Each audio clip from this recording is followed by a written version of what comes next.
যে আজকে গণতন্ত্রের জন্য এই দেশের মানুষ তারা সব সময় আত্মত্যাগ করেছে, প্রাণ দিয়েছে দীর্ঘকাল ধরে।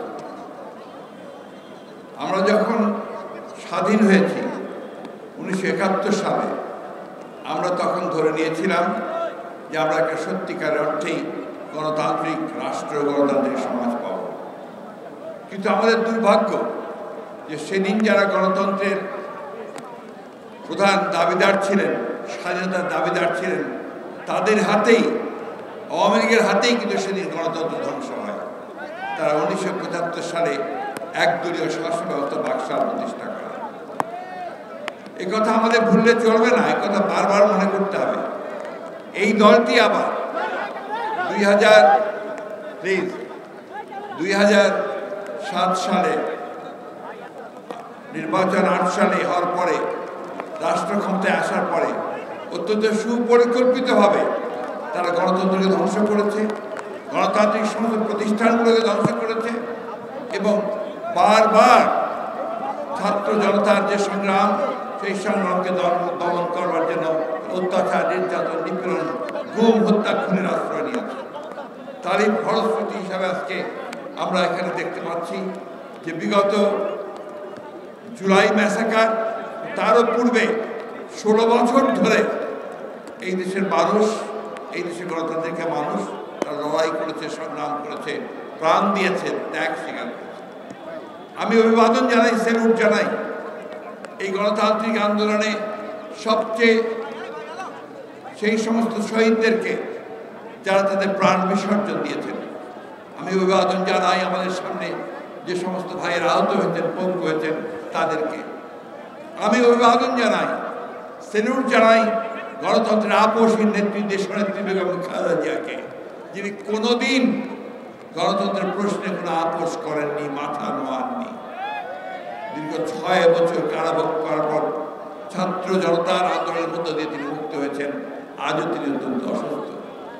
আমি অভিবাদন জানাই আমাদের ভারপ্রাপ্ত চেয়ারম্যান জনাব তারেক রহমানকে, যিনি মিথ্যা মামলায় নির্বাসিত হয়ে বিদেশে থেকেও এই দীর্ঘ বছরগুলোতে এখানে গণতন্ত্রের সংগ্রাম করেছেন, সহযোগিতা করেছেন, নেতৃত্ব দিয়েছেন। প্রিয় বন্ধুগণ, আজকে আমরা সবাই বলছি যে আমরা স্বাধীন হয়েছি। হয়তো স্বাধীন হয়েছি, হয়তো হয়েছি, এখনো চতুর্দিকে নাগিনীরা ছড়াইছে নিঃশ্বাস। সেই তাদের চক্রান্ত তারা বিভিন্নভাবে ছড়াচ্ছে এবং আমাদেরকে বিভক্ত করবার চেষ্টা করছে।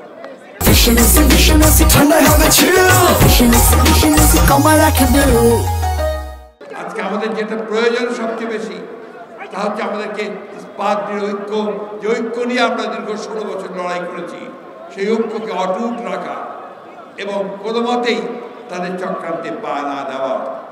আমি বিএনপির নেতা কর্মী ভাইদেরকে আমার আন্তরিক ধন্যবাদ জানাই যে তারা শত প্রলোভনের মধ্য দিয়ে, উস্কানের মধ্য দিয়ে তারা শান্ত থেকেছেন এবং তারা এই দেশকে রক্ষা করবার জন্য তারা কাজ করে যাচ্ছে।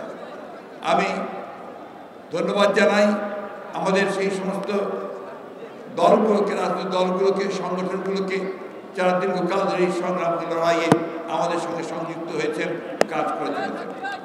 আজকে একটা সংগ্রামের মধ্যে দিয়ে, আত্মত্যাগের মধ্যে দিয়ে আমরা একটা অন্তর্বর্তীকালীন সরকার পেয়েছি। এই অন্তর্বর্তীকালীন সরকারের কাছে জনগণের প্রত্যাশা আকাশচুম্বী।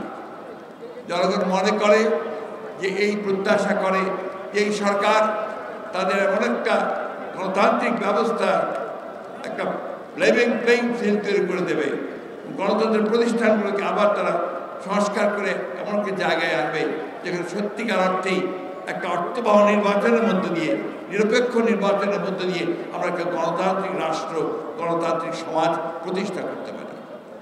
আমি অনুরোধ করব এই ইন্টারিম গভর্নমেন্টের কাছে যে আজকে আমার যে সমস্ত ভাইরা পঙ্গু হয়েছেন, আজকে যারা নিহত হয়েছেন এই 16 বছর ধরে এবং বর্তমানে এই আন্দোলনে, তাদের সকলকে রাষ্ট্রের তরফ থেকে তাদের ক্ষতিপূরণ দিতে হবে এবং তাদেরকে ভাতা দিতে হবে, প্রদান করতে হবে। এটা অত্যন্ত জরুরি ব্যাপার। শুধু এইখানে বসে কথা বলে আমরা অনুষ্ঠান করলেই হবে না। এই বিষয়গুলো অত্যন্ত জোরে তুলে ধরতে হবে, সরকারকে বলতে হবে যে এটা করতে হবে। দ্বিতীয়ত আরেকটি কথা আমি আজকে বলতে চাই যে 16 বছর ধরে আমরা যারা গণতন্ত্রের জন্য সংগ্রাম করছি, আমরা অত্যন্ত নির্যাতিত হয়েছি, নিপীড়িত হয়েছি। আমাদের প্রায় 700 ভাই বোন তারা গুম হয়ে গেছে, সেই আয়নাঘর হয়েছে। আমাদের মায়ের ডাকে ছেলেমেয়েরা এখনো কেঁদে বেড়াচ্ছে, ছোট্ট শিশুটি এখনো তার বাবাকে খুঁজছে। আজকে সেই মানুষগুলোকে খুঁজে বের করার ব্যবস্থা করতে হবে। আমাদের যে অসংখ্য মামলা হয়েছে আমাদের নেতাকর্মীদের বিরুদ্ধে, 1,45,000 মামলা, 60 লক্ষ মানুষের বিরুদ্ধে মামলা এই কয়েক বছরে, এই 17 বছরে।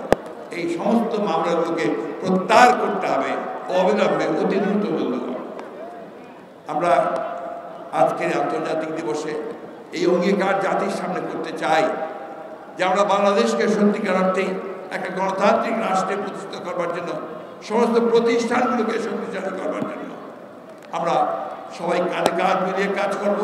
কাজ করেছি, অতীতে এখনো কাজ করব।